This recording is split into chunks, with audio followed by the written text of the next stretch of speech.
Y ahora saludar de nuevo. Ahora sí, vamos a darles nuevamente la bienvenida a todos. ¿Cómo están? Ujú. Vamos a dar comienzo nuevamente a este espacio tan rico y tan compartido por distintos países y por las comunidades que hemos organizado entre Chile, Argentina y Perú.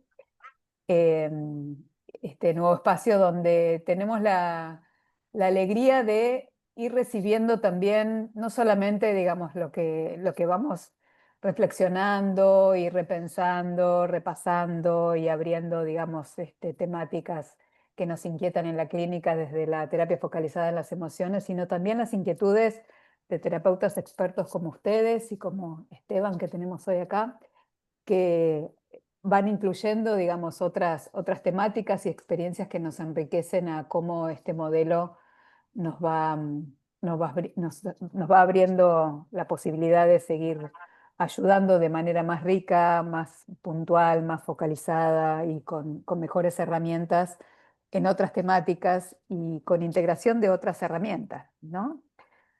Así que dando apertura a este espacio, les voy a presentar a Esteban Azumendi.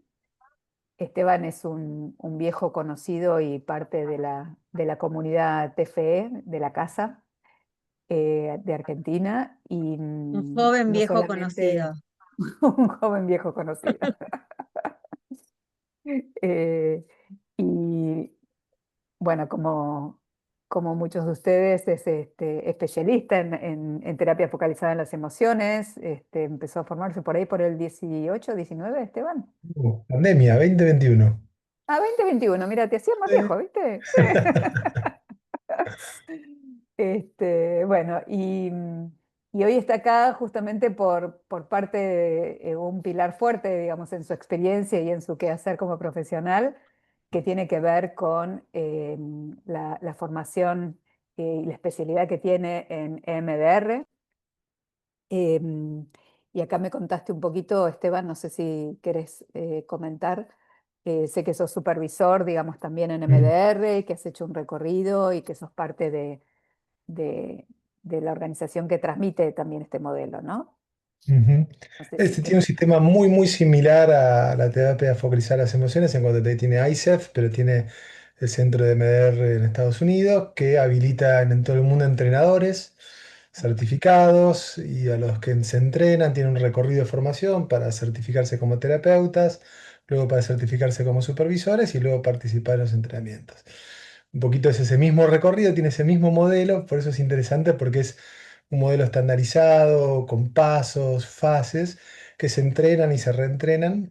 Y bueno, yo actualmente bueno, hice el entrenamiento básico, fui terapeuta certificado y actualmente soy supervisor certificado también. Así que... Buenísimo. Así que vamos a escuchar desde un experto en el tema, justamente la inquietud, digamos, y la motivación fundamental de la convocatoria en esta temática tiene que ver con que ya ha habido, digamos, prácticas de integración desde la terapia focalizada en las emociones con MDR. Y a partir de ahí, digamos, había un grupo, digamos, internacional que empezó como armar ciertas pautas y cierto intercambio en esta, digamos, en esta experiencia, en qué casos y cómo se implementaba. Y ese grupo quedó un poquito diluido y desde ahí, la verdad que cuando supimos y entendimos mucho más tu experiencia, nos interesó mucho que nos compartas un poco, ¿no? Digamos, cómo vas integrando y cómo es un poco lo que puedas transmitir, digamos, de esto de MDR y de cómo se trabaja, en qué casos, en qué situaciones y cómo lo vamos integrando o lo podemos ir integrando, digamos, a nuestro modo de abordaje desde la terapia focalizada en las emociones, ¿no? Así que, Ujú. bueno, te dejo la palabra, Esteban. Bueno, buenísimo. Bueno, un millón de gracias por la invitación. Me divierte mucho, son excusas, motivos que te incentivan para sentarse, bajar ideas, esas cosas que uno tiene en la almohada y de repente uno las baja, las ordena y no sé, las va procesando también, ¿no? Entonces son lindas oportunidades estas charlas para compartirlas, este, bueno, desde la propia experiencia y también un poquito más de conocimiento más duro que creo que puedo aportar. Buenísimo. Bien, yo entiendo que esta charlita está armada para una comunidad de TFE que doy por hecho que la mayoría o casi todos o la gran mayoría ya conocen algo del modelo de TFE. Hay gente muy especializada, gente que conocen un poco. Entiendo que MDR es lo más nuevo, por lo cual es lo que más voy a introducir al principio, de qué es MDR, por qué MDR y luego dónde se pueden ensamblar TFE con MDR, ¿sí? Buenísimo. Que les voy a compartir eh, esto. Bien,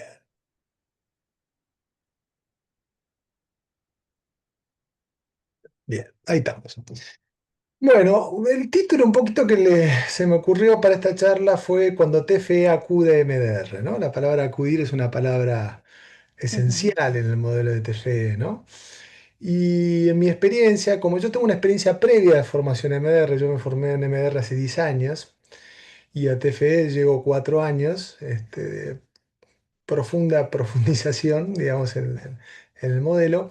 Me parece interesante que hay momentos, yo he sentido y creo que veo en varios, que hay momentos donde aparece el tema del trauma.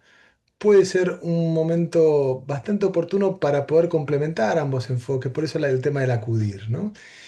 Y así como Susan Johnson plantea que su modelo es una conversación entre Carl Rogers, Minuchin y John Bowlby, yo imaginaba esta charla, una charla inédita que nunca se ha dado, lo estuve investigando, nunca se habían sentado a charlar Sue Johnson y Francine Shapiro, a pesar de ser muy contemporáneos las dos. Fíjense que casi nacieron el mismo año y falleció en el mismo año del hemisferio norte, con modelos estandarizados, investigados, validados, con entrenamientos. Es casi el mismo formato hacia un distinto objetivo. Entonces, un poco imaginarnos esta conversación entre Sue y Francis Shapiro, una conversación imaginaria, ¿sí?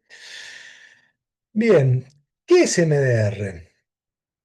EMDR son las siglas de Ice Movement Desensitization and Reprocessing. Significa un modelo de terapia basado en la desensibilización y el reprocesamiento por medio de los movimientos oculares. Movimientos oculares significa el movimiento de los ojos.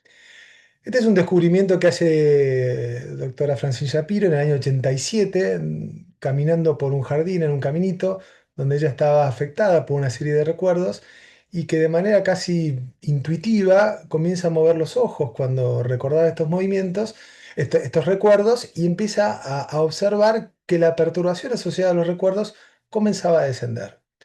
Por lo cual empieza a armar, a ver cómo aplicarlo con sus pacientes. Era psicóloga clínica, investigadora, Shapiro.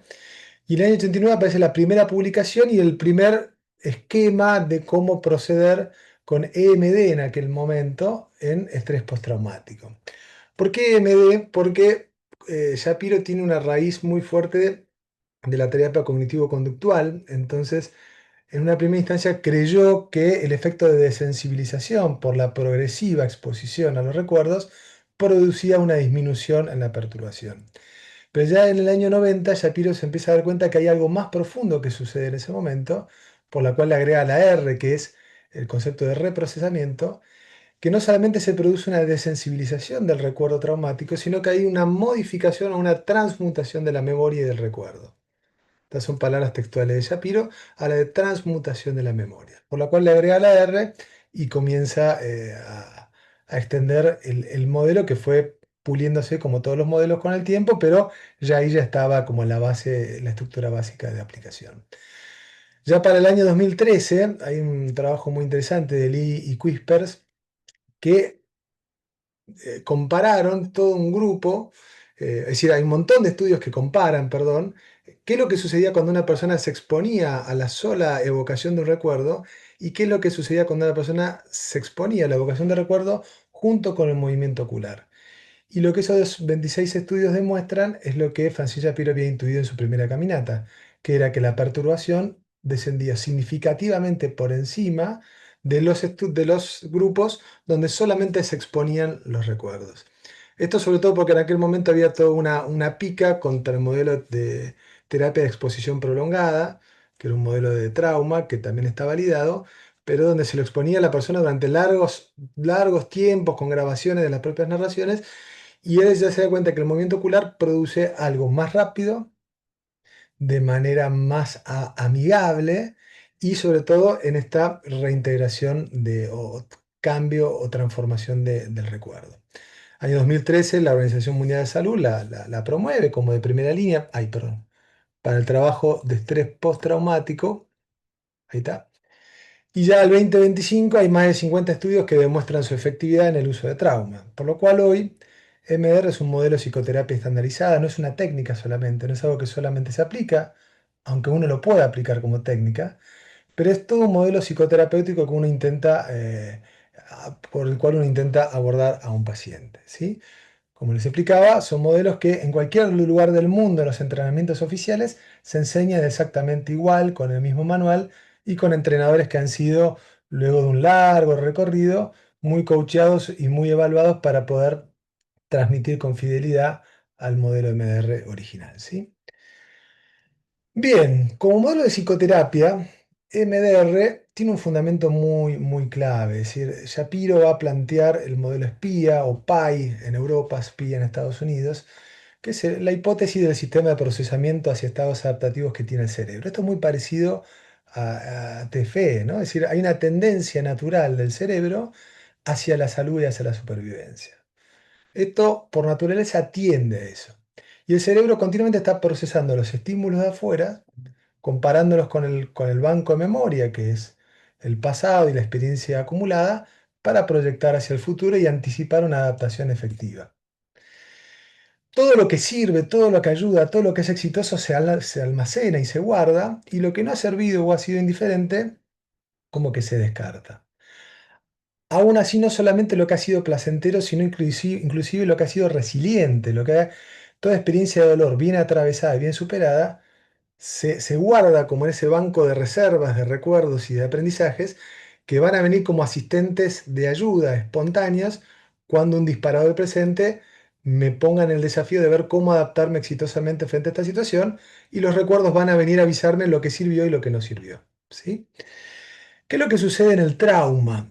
A veces por la intensidad, por lo dramático, por encontrarse solo, por lo repetitivo, esta capacidad natural del cerebro se ve sobrepasada. Es como que salta el disyuntor y el cerebro, para protegerse, lo deja como en un lugar aparte donde queda girando en falso y continuamente va a ir intentando volver y acercarse para que esto pueda ser procesado, ¿sí? Por eso se hablan con terminologías como atascada, encapsulada, sin integrarse, ¿no? Esto empieza a ser como intrusivo, empieza a aparecer de manera disfuncional y descontextualizada, en el sentido que para ahí lo que me sirvió en aquel entonces era funcional, pero lo de ahora puede ser que no sea funcional, ¿no? Y por eso se da los síntomas típicos del trauma.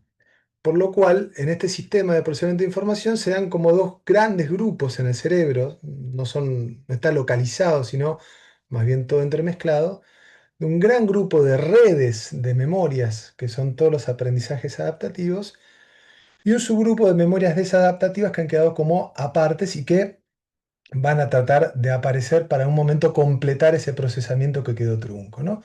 Como cuando uno come algo y no te cayó bien, queda acá dando vueltas, te da vueltas, te da vueltas, hasta que en un momento el estómago lo descompone, lo neutraliza, elimina y toma los nutrientes, ¿sí?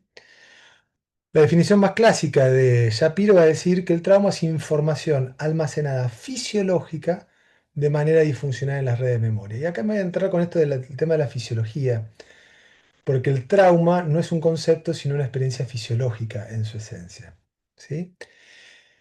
Fíjense, ¿cómo se manifiesta el sistema nervioso cuando queda atascado, bloqueado, congelado, ¿no? Si miramos los clásicos síntomas de estrés postraumático en DSM-5, a las intrusiones, los flashbacks, ¿no? Aparece el recuerdo de manera súbita y no voluntaria, las pesadillas. La persona trata de evitar cualquier recordatorio que lo evoque esa misma situación donde estuvo expuesta a una amenaza de vida o muerte o que afectara su integridad física o psicológica. Hay un estado de activación fisiológica o permanente o cuando aparece ese recordatorio, ese disparador, con esta reacción física de lucha-huida que ha quedado como truncada, que ha quedado incompleta, se manifiesta como irritabilidad, hipervigilancia, sobresaltos. Obviamente no es conveniente dormir porque el cerebro está en estado de alerta. Sería un riesgo para la biología estar durmiendo si tenemos un depredador cerca, ¿no? Y esto va a afectar, va a alterar las capacidades cognitivas y afectivas. La persona tiene problemas de concentrarse porque está mirando la amenaza, la rumiación continua, creencias negativas persistentes, lagunas de memoria, personas que dicen, ¿sabes que no me acuerdo nada de esa etapa? Sé que la pasé muy mal, pero no me acuerdo muy poco, ¿no? Sentimientos de culpa o de vergüenza, pérdida de disfrute, desapego afectivo, ¿sí? Estos son los clásicos síntomas de estrés postraumático. ¿Qué es lo que sucede? ¿Dónde queda el trauma cuando esto sucede? Ustedes saben que en la evolución eh, de la naturaleza, el cerebro humano ha pasado por distintas etapas. Esto lo voy a decir muy rápido, es el famoso cerebro triuno de MacLean, que tenemos una base cerebral bien reptiliana, que es el instinto de lucha-huida. Luego se fue formando el cerebro más límbico, más emocional, donde funciona la memoria de los aprendizajes. Es el cerebro mamífero, el cerebro que busca la vinculación a la manada. Y luego el neocórtex, que es la parte humana superior de las funciones ejecutivas, donde puede dirigir, anticipar, planificar conductas futuras o inclusive inhibir la reacción de todo el cerebro reptiliano y cerebro límbico. Cuando sucede algo traumático, el cerebro reptiliano y el cerebro límbico queda atascado, queda sobreactivado, pero por no poder completarlo queda ahí. El neocórtex lo puede, ¿cómo se llama? Inhibir, pero es como si quedara fisiológicamente cargado. Por eso va a decir Shapiro que hay muchas terapias que ella llama como parlantes, muchas veces no tienen o tienen un efecto muy limitado en el tema del trauma. ¿Por qué? Porque si las terapias parlantes van al nivel de neocórtex, poder entender, poder comprender, tratar de pensar distinto, tratar de hacer distinto, van a ser todos esfuerzos que van a venir del neocórtex, pero si no se procesa, no se trabaja a nivel reptiliano, a nivel límbico, en algún momento cuando esto vuelva a aparecer, vuelva a irrumpir, va a anular la energía del neocórtex y la persona va a quedar tomada por esto, ¿no? Hay un clásico chiste de una persona que empezaba terapia, una terapia muy racionalista, que se encuentra con un amigo y le dice, che, así que empezaste terapia, sí, sí, ¿por qué estás yendo? Porque me hago pis en la cama. Uy, qué bueno, bueno, ojalá suerte, ojalá que vayas bien con eso. Y se encuentra un año después y dice, che, ¿cómo vas con la terapia? Re bien, ahora ya sé por qué me hago pis. ¿Y cómo vas con el síntoma? Me sigo haciendo pis, pero ya sé por qué, ¿no? Entonces, es un chiste como que a veces hay terapias que al ser tan cognitivas, comprender o entender no alcanza para trabajar con el cerebro profundo. Y lo que va a hacer la terapia MR es tratar de integrar estos tres niveles.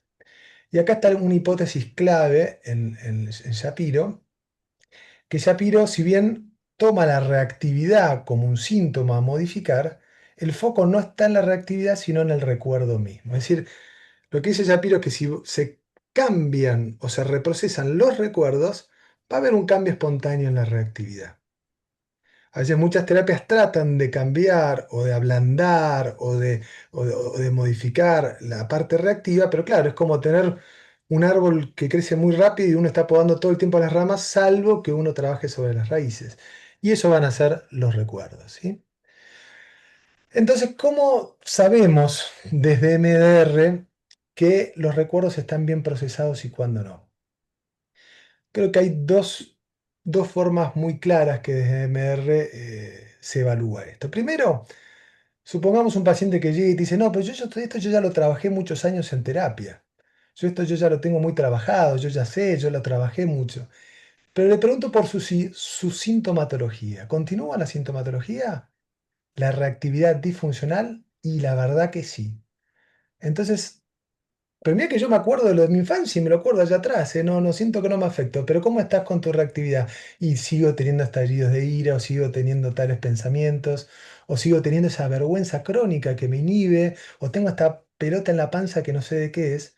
Entonces, el primer indicador, por más que la persona sienta que ya lo trabajó, si hay sintomatología, hay información almacenada que ha sido guardada de manera disfuncional en el cerebro, ¿no?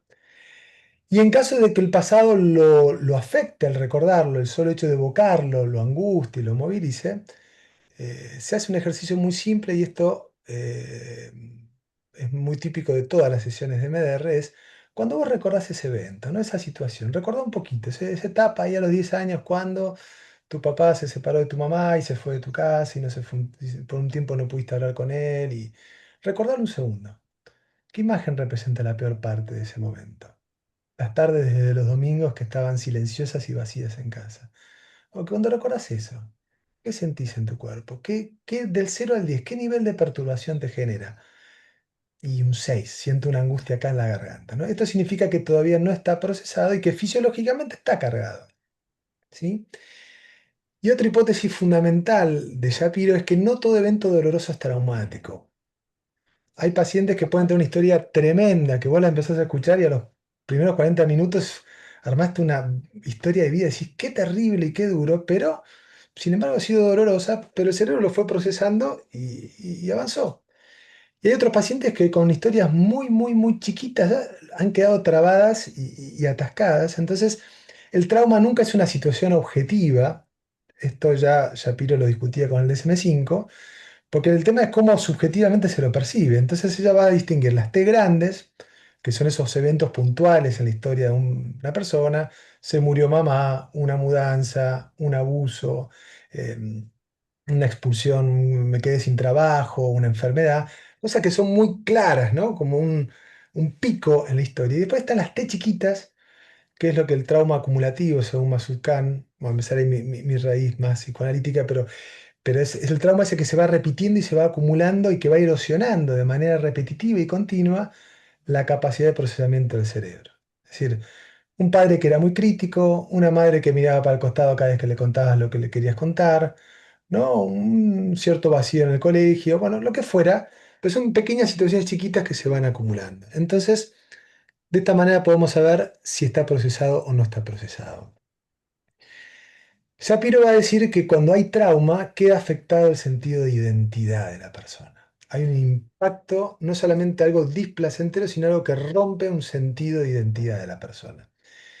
Y ella menciona tres grupos, actualmente se le agrega un cuarto grupo, pero esto hasta que murió ella, eran tres grupos de preocupaciones muy centrales en las personas que han padecido trauma. El primer grupo tiene que ver con un sentido distorsionado de la responsabilidad y de la propia autovaloración.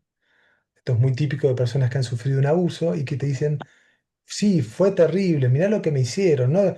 Pero sin embargo no sé por qué me siento culpable, ¿no? Sí, fue terrible lo que me hicieron, pero yo me siento que soy una porquería o que no sirvo nada, ¿no? Entonces queda afectado el sentido de yo con creencias como no soy querible, soy inferior, soy defectuoso, soy incapaz, que por ahí no se activan de manera permanente, pero basta que haya un disparador, una clave de memoria, que vaya a mi banco de memoria y me venga esta sensación.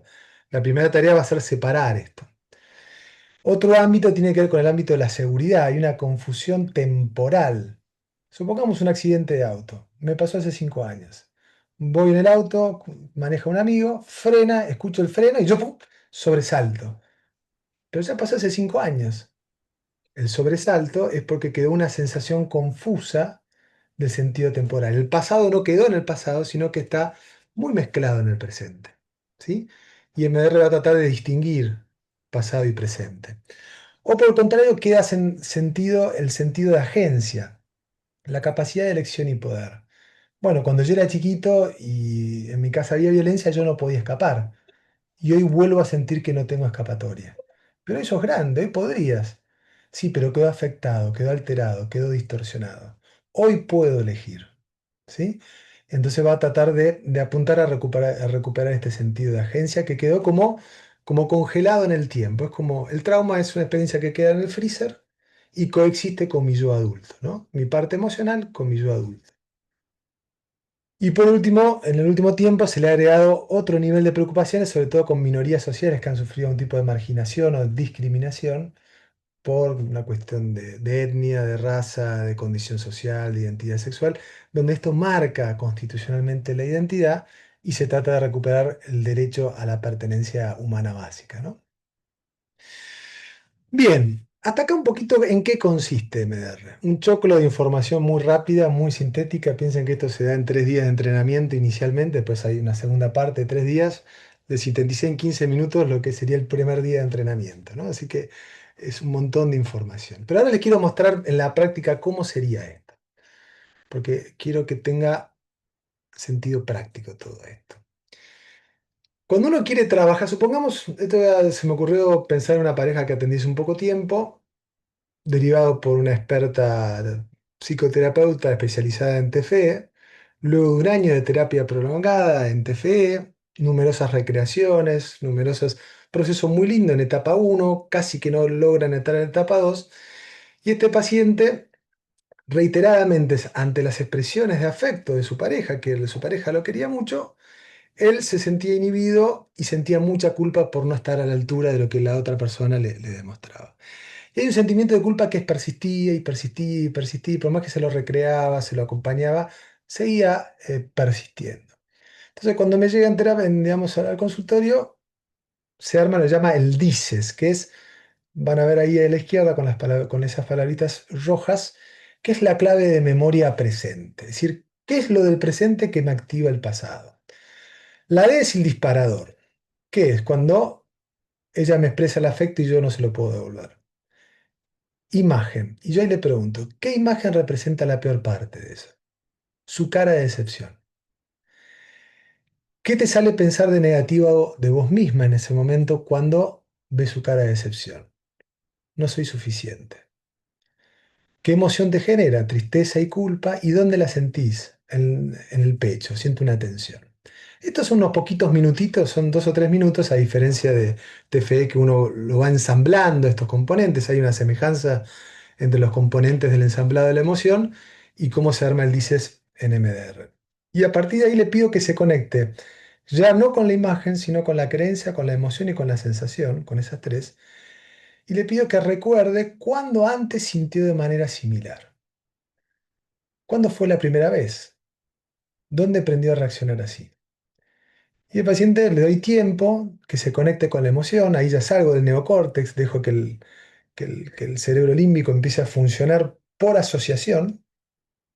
Y recuerda que a los 9 años tuvo un atraso escolar por dificultades de aprendizaje, donde se sintió muy mal, que lo marcó mucho. Que a los 12 años tuvo una enfermedad muy grave, que probablemente se sintió así. Que a los 19 tuvo un corte sorpresivo de noviazgo. Luego, una serie de eventos que a esta persona la fueron marcando. Le pregunto si hay algunas otras situaciones, lugares o personas que le disparen esta misma sensación. Me cuenta que además de la pareja, en el trabajo a veces le sucede. Y le pregunto cómo le gustaría poder afrontar esto a futuro y poder valorarme más, poder expresar mejor lo que siento. Esta hojita que yo les muestro es lo que se llama la planificación básica de MDR. Yo con todo paciente tengo que armar un mapa de por dónde voy a tener que ir y recorrer para trabajar sobre los recuerdos que modifiquen y empiezan a modificar la reactividad del presente. Luego, una vez que esto está bien livianito el pasado, proceso el presente y por ende el futuro, porque el cerebro siempre es más prospectivo que retrospectivo. El cerebro es una maquinaria que la naturaleza nos dotó para ingeniosamente anticipar y adaptarnos a riesgos futuros. Esta es la diferencia, el salto evolutivo del ser humano con respecto a los animales. Uno puede anticipar y prever lo que va a pasar de acá a 10 o 20 años y esto saca una ventaja enorme. Entonces siempre Medar está enfocado al presente y al futuro, solo que uno necesita limpiar el atrás para que el presente esté lo más livianito y que el córtex funcione lo más ágil. Porque si el trauma está pesado atrás, lo de atrás chupa la energía del neocórtex y no funciona. Y la clásica de, sí, sí, yo lo entiendo, sí, sí, yo ya sé, sí, yo sé que tendría que guardar la calma, sí, yo ya sé que tendría que estar tranquilo, pero no me sale. Eso indica de que hay algo en la programación de la raíz que necesita ser modificado. Una vez que uno arma el plano, bueno, listo, vamos a empezar. Vamos a empezar a operar cada uno de estos recuerdos. ¿Sí? Y acá les tomo un ejemplo de cómo trabajaría un blanco. Blanco se le llama a una de estas experiencias que fueron configurando todo este canal de mano de memoria disfuncional que hoy le hace tener un sentido distorsionado de la responsabilidad y la culpabilidad. Entonces, comenta, a los 12 años esta persona tuvo un cáncer, que duró un poco tiempo y salió airosamente y hoy no tiene ninguna secuela. Mi primera hipótesis será que el cáncer le afectó por tener miedo a morirse. No, no tiene ningún miedo a morirse y no tiene ninguna aprensión con la enfermedad.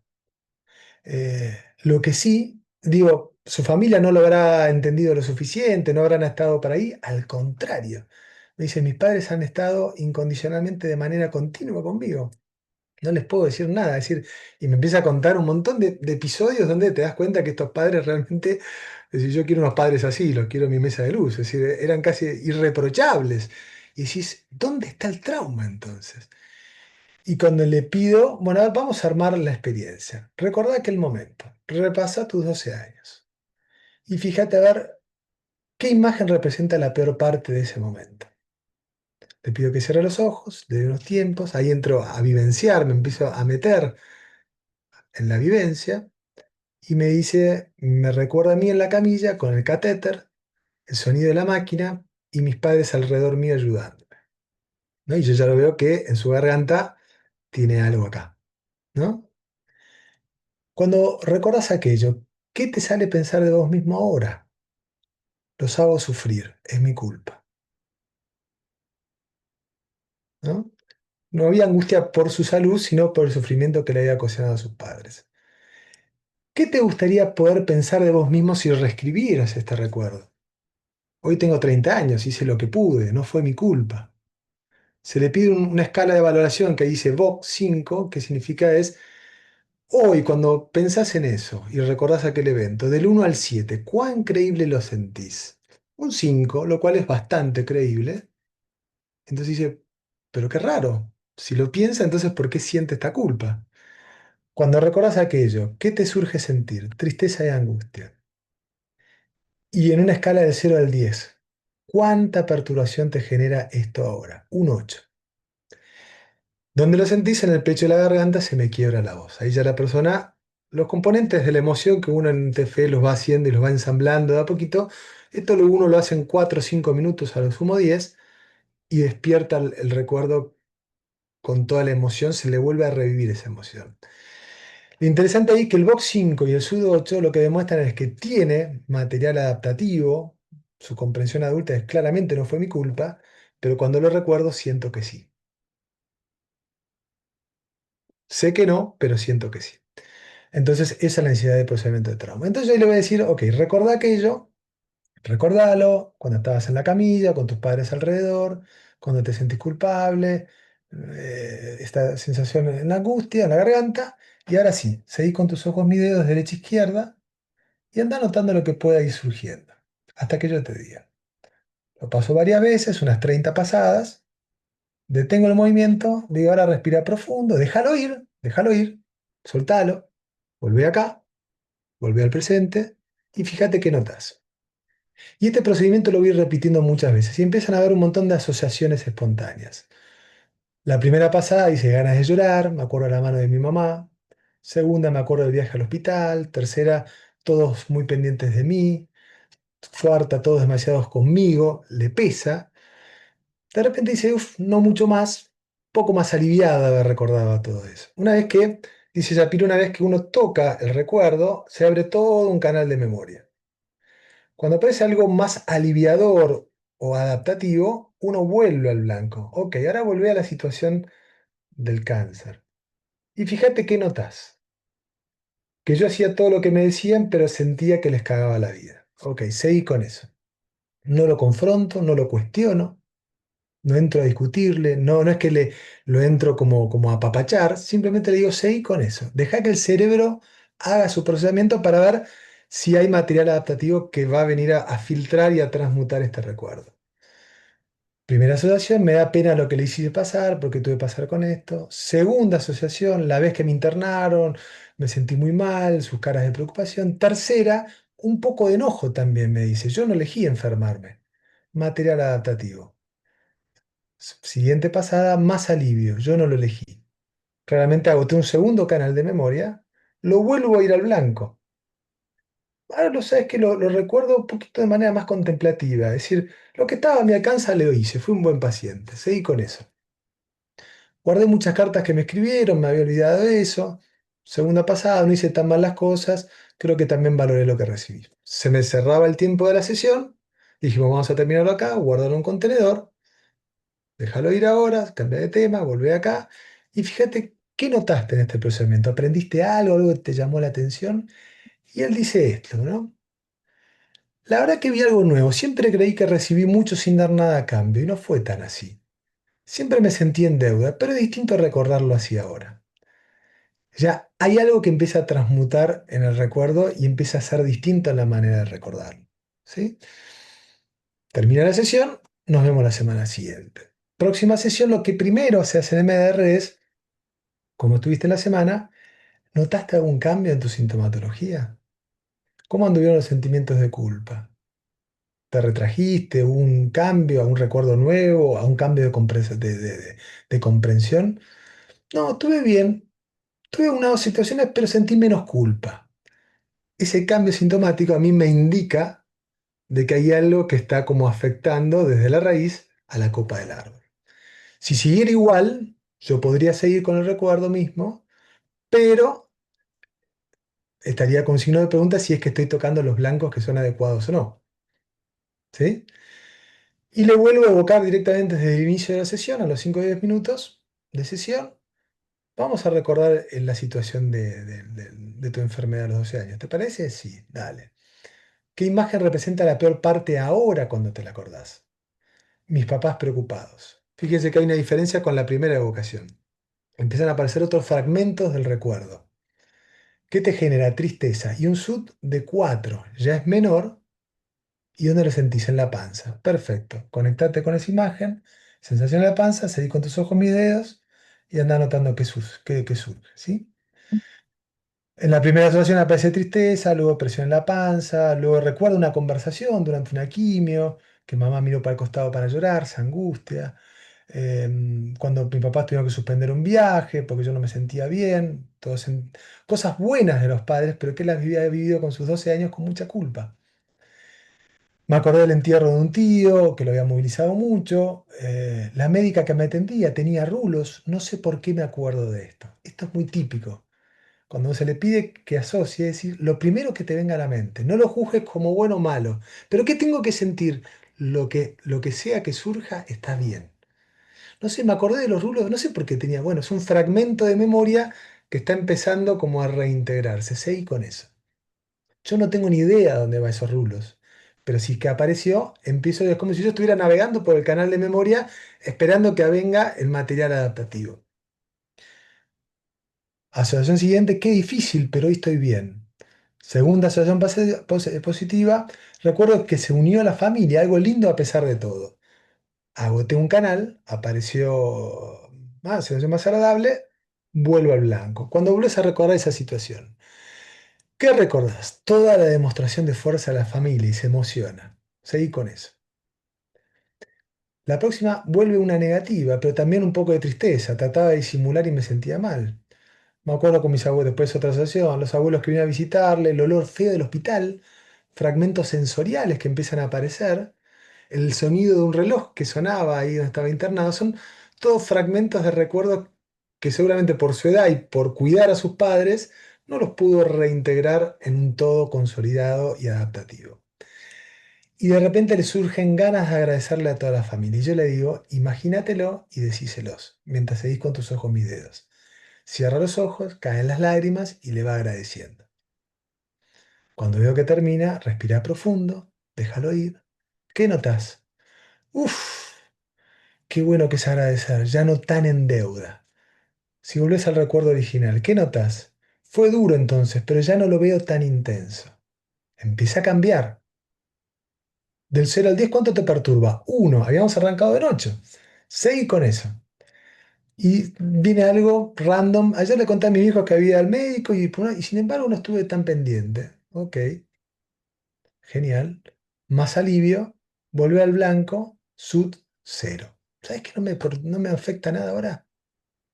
Bien, ahora que no te afecta nada, vamos a la parte de instalación positiva. Hasta que esto no llegue a 0, ahora sí, ¿qué te gustaría querer cuando recordás aquello? Hice lo mejor que pude. ¿Cuán creíble lo sentís de una escala de 1 al 7? 6. Recordá ese evento con las palabras hice lo mejor que pudo y fíjate. Y así fue. Uf, qué tranquilidad que siento. Por último, la fase 6. Uní estas palabras, hice lo mejor que pudo con aquel recuerdo, cerrá los ojos, recorre de pie a cabeza y fíjate si notas ¿Qué notas en tu cuerpo y si notas alguna tensión? Para ver si hay alguna resaca, algún resabio, algún efecto residual fisiológico que haya que seguir reprocesando.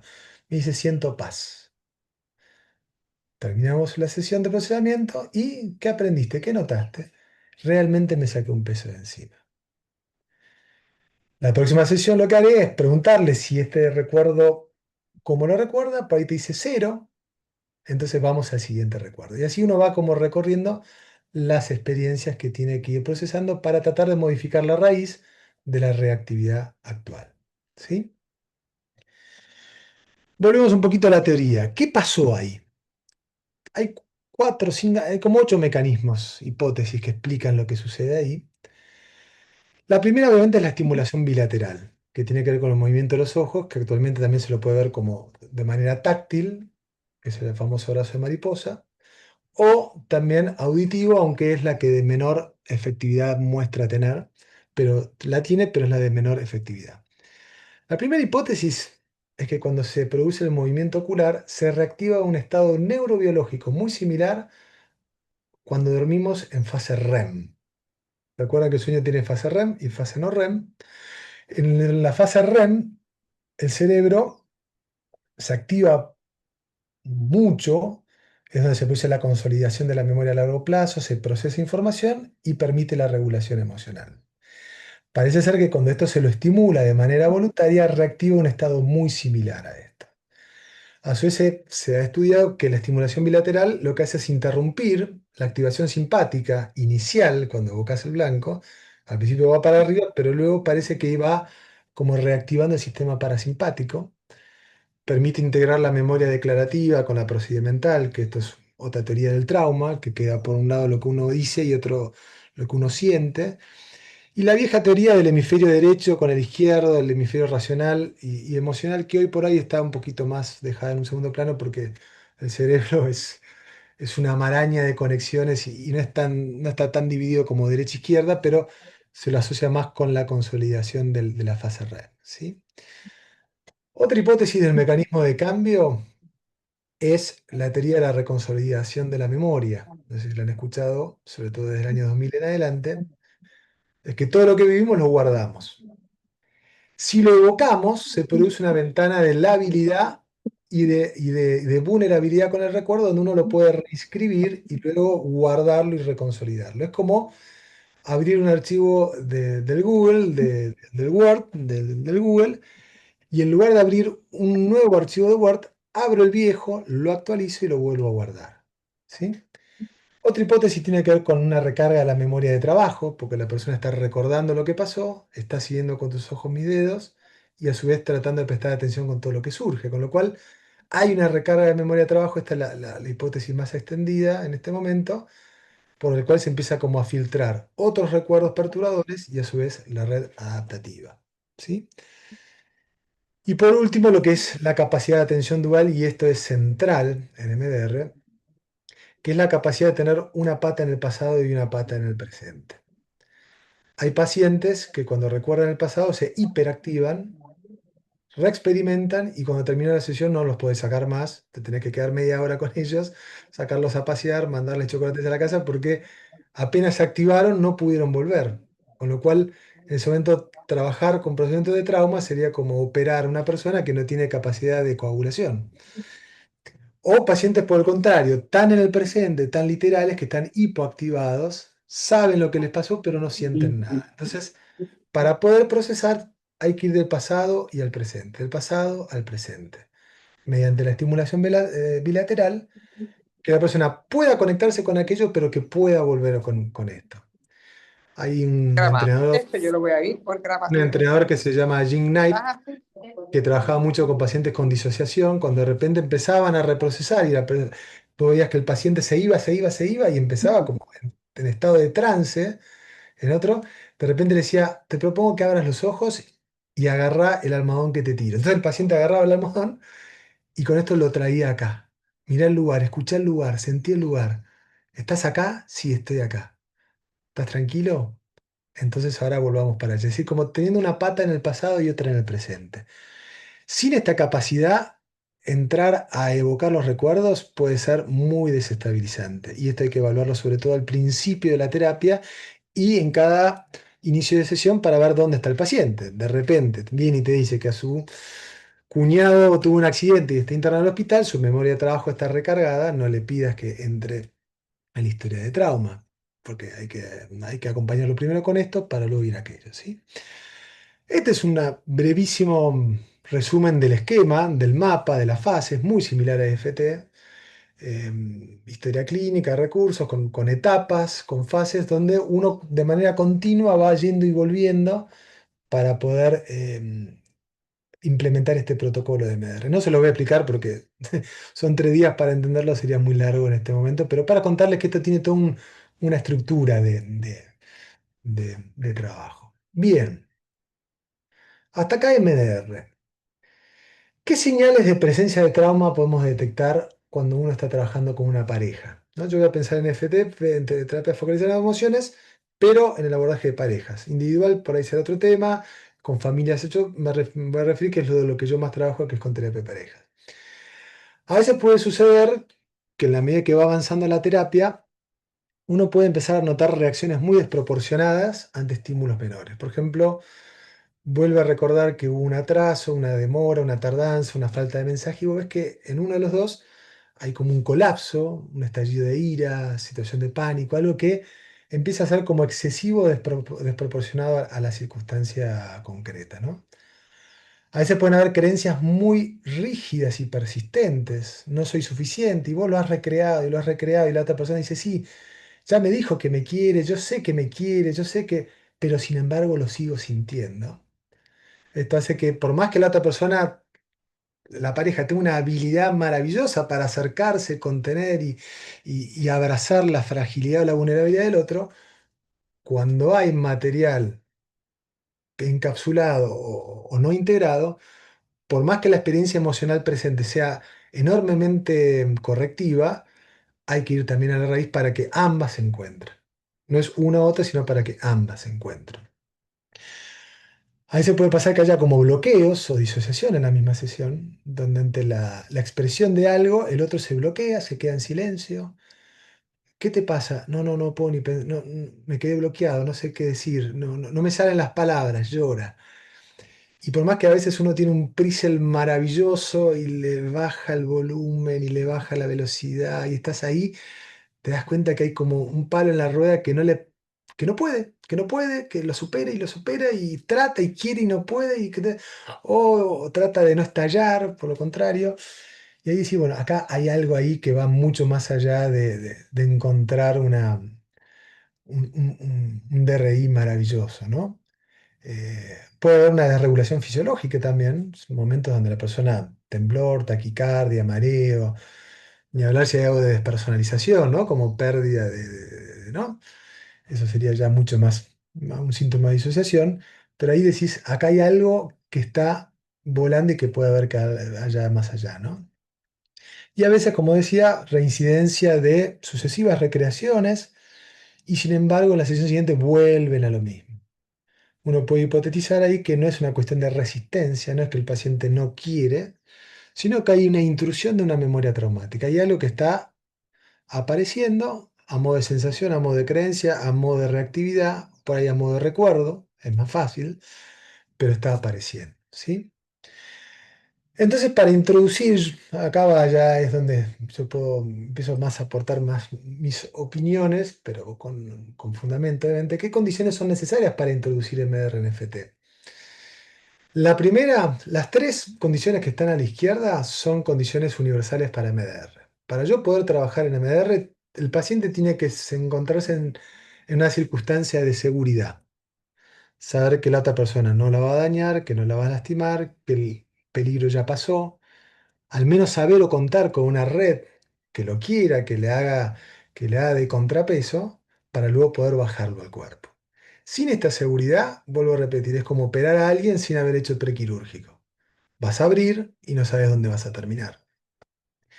Tiene que haber presencia de redes adaptativas disponibles, sean recuerdos de la infancia positivos, personas consoladoras, personas contenedoras que la quisieron, tal vez la pareja actual, tal vez inclusive el propio terapeuta y nadie más.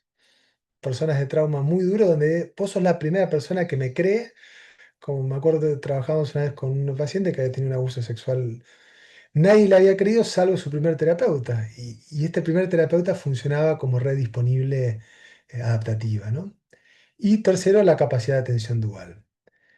Esto significa que en medio de una terapia focalizada en las emociones, tiene que haber mínimamente una etapa uno mínimamente desescalada. Porque si no, yo voy a tocar un dolor muy grande y si encima la pareja lo critica o la pareja se mete para adentro y lo deja solo con su dolor, va a ser retraumatizante. Si no hay un mínimo de disponibilidad, un mínimo de receptividad, un mínimo de involucramiento, trabajar con trauma puede ser muy riesgoso. Puede ser que no sea todavía el momento oportuno.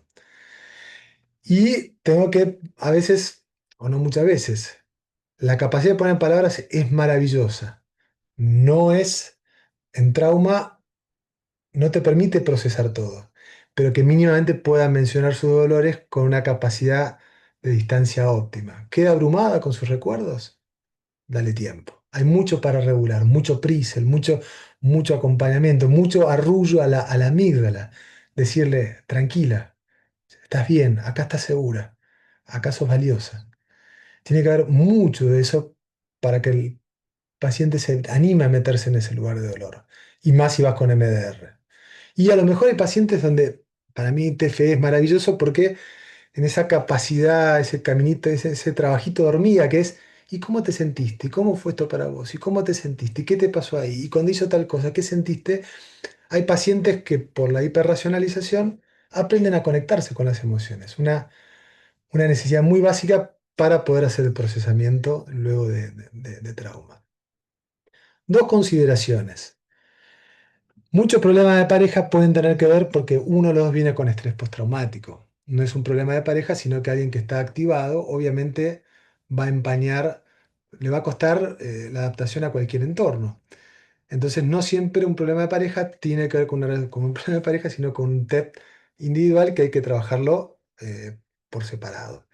Y esto que les decía al principio, si hay mala relación actual de pareja, esperar el momento oportuno para tratar trauma. Si hay una mudanza, si lo acaban de echar del trabajo, si acaba de tener un problema con su red primaria de apoyo, eh, hay que estabilizar. Hay que estabilizar para poder operar.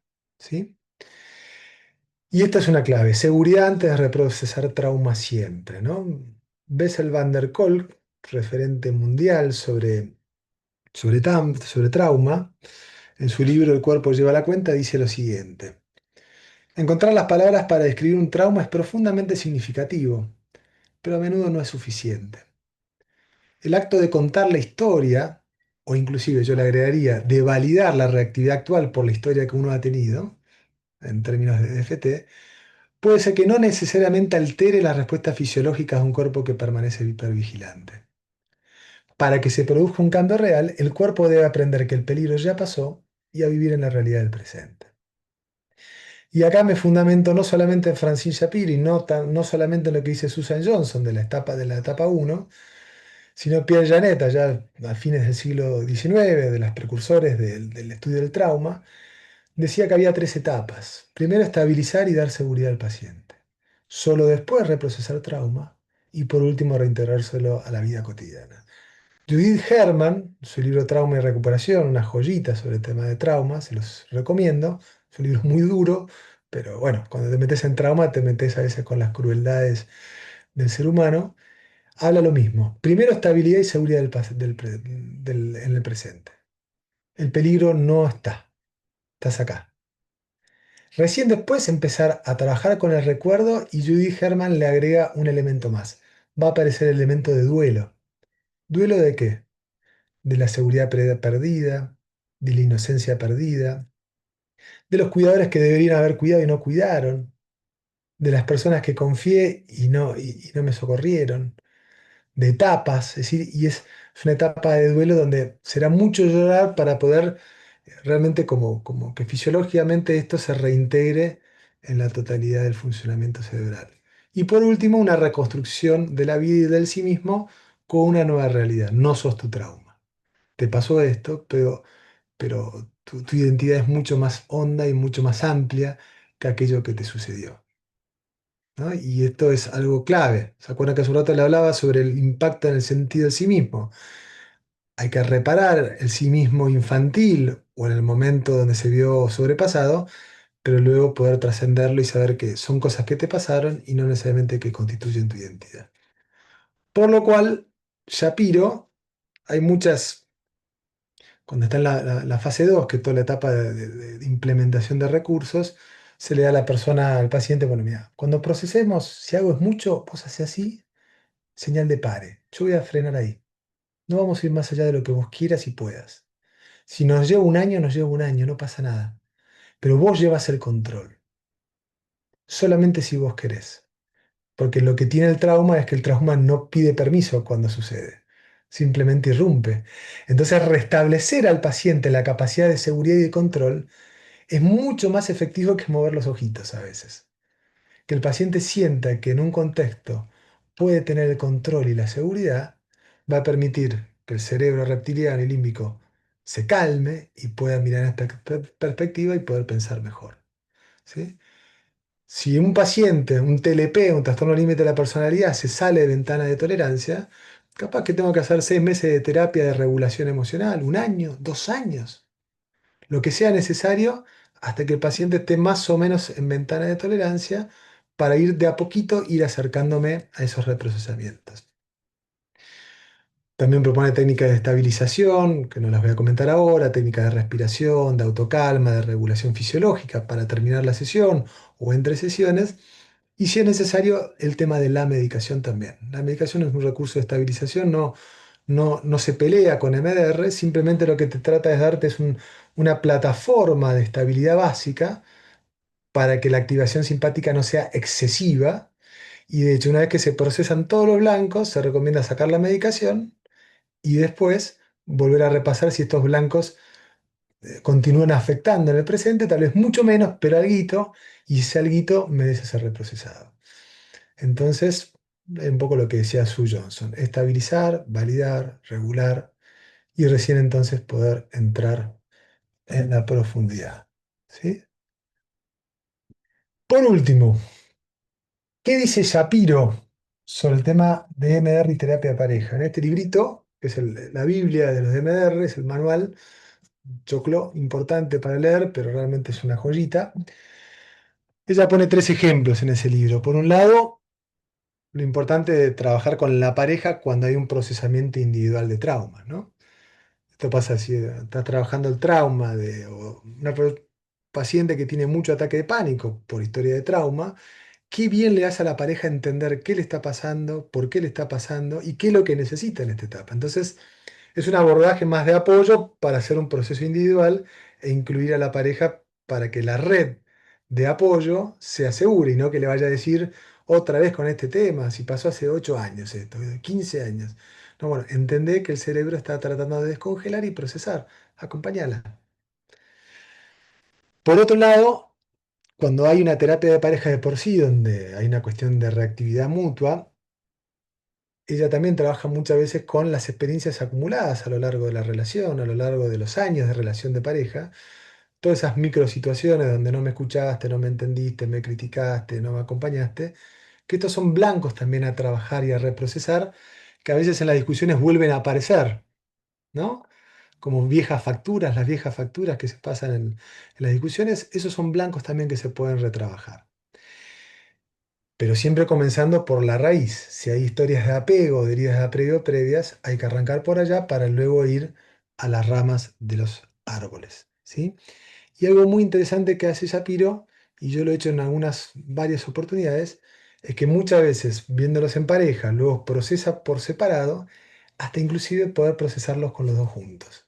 Esto es interesantísimo, que es de repente decirle a tal paciente, a uno de los dos de la pareja, esta experiencia la vamos a necesitar reprocesar, vos estarías de acuerdo, vos podés... Tiene que haber un clima de estabilidad y desescalada muy importante, y se le aplica MDR a una de las dos personas. La otra persona es testigo del sufrimiento que ha atravesado. Si hay confianza, este paciente, la pareja va a poder expresar todo lo que va surgiendo de manera espontánea. El otro lo presencia y hasta puede contener y transformarse en red adaptativa. Si hay un mínimo de riesgo de escalada, y mejor hacerlo por separado. Pero a veces esto puede ser muy sanador para la historia de una pareja, porque no solamente se procesa para atrás en la memoria, sino que hay una experiencia emocional correctiva donde al otro le permite inclusive acceder a lugares de dolor que por ahí en una simple conversación puede que no se accedan. Y por último, y esto simplemente lo menciono, no es para entrar porque es todo un capítulo, es el tema de la infidelidad, que muchas veces puede tener como un carácter de estrés postraumático. Sin duda que a veces procesar el recuerdo, el momento, la peor parte, cuando te diste cuenta, cuando te enteraste, ver su cara, bueno, todo lo que fuera, ayuda mucho a bajar, pero siempre y cuando hay una larga etapa de seguridad vincular primero. Si no hay seguridad, es decir, si una persona fue infiel y no le da señales de seguridad, no le da señales de compromiso, le dice sí, sí, pero bueno, y no, tiene que haber mucha regulación mutua, mucha seguridad para ver si quedan residuos traumáticos de esos y recién ahí entrar en MDR. Si no entrar directamente con un contexto de inseguridad vincular, lo más probable es que sea una reexperimentación que retraumatice. ¿Y yo qué seguridad que tengo? Cuando yo lo llamo no me contesta. Cuando le pregunto no me responde. ¿No? Cuando me dice con quién y si sigue hablando con esa amiga que tenía y no, bueno, tenía que cortar con esa familia. Está bueno que esté disponible, que dé seguridad. Y luego de un largo trecho de seguridad, si queda todavía esto hiperactivado, recién ahí entramos con MDR. ¿Sí? Bueno, creo que fue una hora. Mi sesgo obsesivo no puede evitarlo que trate de meterse en una hora tanta información. Maravillosamente cronometrado, Esteban. Genial. Muy Buenísimo. sintético, algo que Gracias. se ve y cuando uno hace el entrenamiento salen todos con la cabeza explotada, te parece un montón de información, es un protocolo, parece complicadísimo, pero cuando lo internalizás es como te da una hoja de ruta que es como FT, es lo mismo. Maravilloso, Al principio te maravilloso. parece que es un lío y después te ayuda un montón. Gracias, Esteban. Voy a cortar la grabación y vamos a dar espacio a intercambio, preguntas, comentarios, inquietudes, como para que nos quedemos un ratito más aprovechando esto que nos compartió Esteban. Ok, pausa.